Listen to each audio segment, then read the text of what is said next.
Hello, everyone. It's Dr. Shani, and I'm just back from Palm Springs, where I was on a wonderful business retreat with my fantastic business coach, Pam, and several mastermind partners.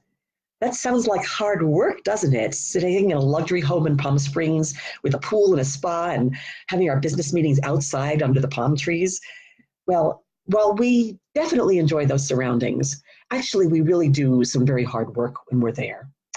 Part of Pam's strength as our coach is that she knows that our power as business people depends on the beliefs that we hold about ourselves. And if we don't believe we're worthy of success, or if we're denying our own value in some way by playing small, then it's going to show in the results of our business. So part of Pam's job is to help us discover where our beliefs are holding us back and helping us replace those beliefs with new ones that serve us better and support our business success. Now, before we left for Palm Springs, Pam surprised us by telling us that we were going to receive an extra gift at this retreat, new portraits by a very special photographer. And part of me was really excited. I recognized how generous a gesture that was. But at the same time, a certain part of me groaned, honestly, because I've never thought of myself as photogenic. And I really wasn't in the mood to sit in front of a camera and smile until my face hurt. So I didn't want to be ungrateful, but I just put the whole thing aside and focused on my excitement about the rest of the trip. Now, it turns out the photographer's name was Christian, and before he shot our pictures, he sat down and he talked to us. It turns out he'd been Pam's neighbor back in the day when he used to work for the Coffee Bean. And at that time, photography was just his hobby. And he used to take some of his favorite pictures that he'd shot and decorate his cubicle with them. One of his coworkers really liked his work. And so on her birthday, he framed one of her favorite pictures and gave it to her as a birthday gift. Shortly after that, turns out Christian was laid off from the Coffee Bean. He didn't exactly know what to do with himself at that point, so he kept on taking more and more pictures and decided that since this was really what he loved most, he would open a photography business.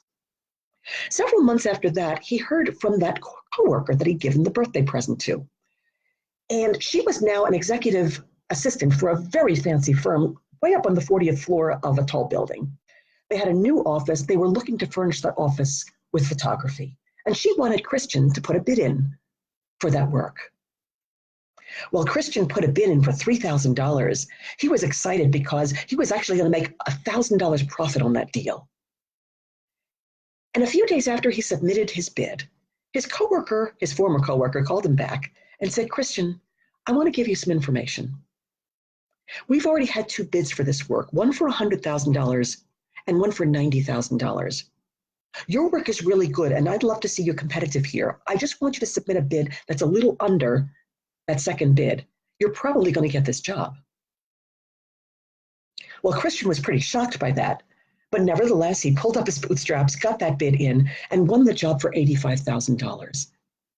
And that, of course, was a very significant moment for him because he realized that he hadn't been valuing his work the way other people could see the value in his work. In fact, he hadn't been valuing himself like other people valued him because he, in fact, was the force behind his work. So he rewrote his bid. Like I said, he won that gig, and he launched since what's become a multi-million-dollar photography business that lets him travel all over the world doing what he loves most to do. So that story really made me think, is there value that other people can see in me that I'm not seeing in myself?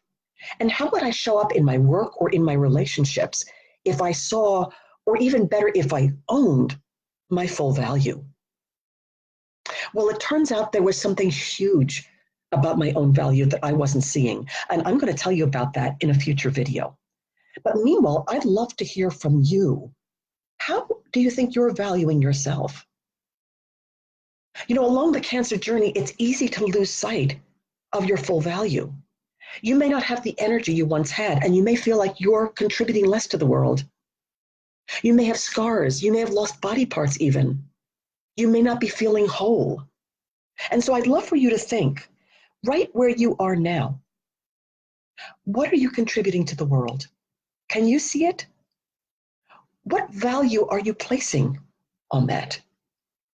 And if you ask your loved ones about the value of what you contribute, what would they say? Would it match what you say? Or are they valuing you differently, like Christian's friend did? I'd love to hear your thoughts about that in the comments below. So until next time, I want you to know I see magnificence in you. Bye-bye for now.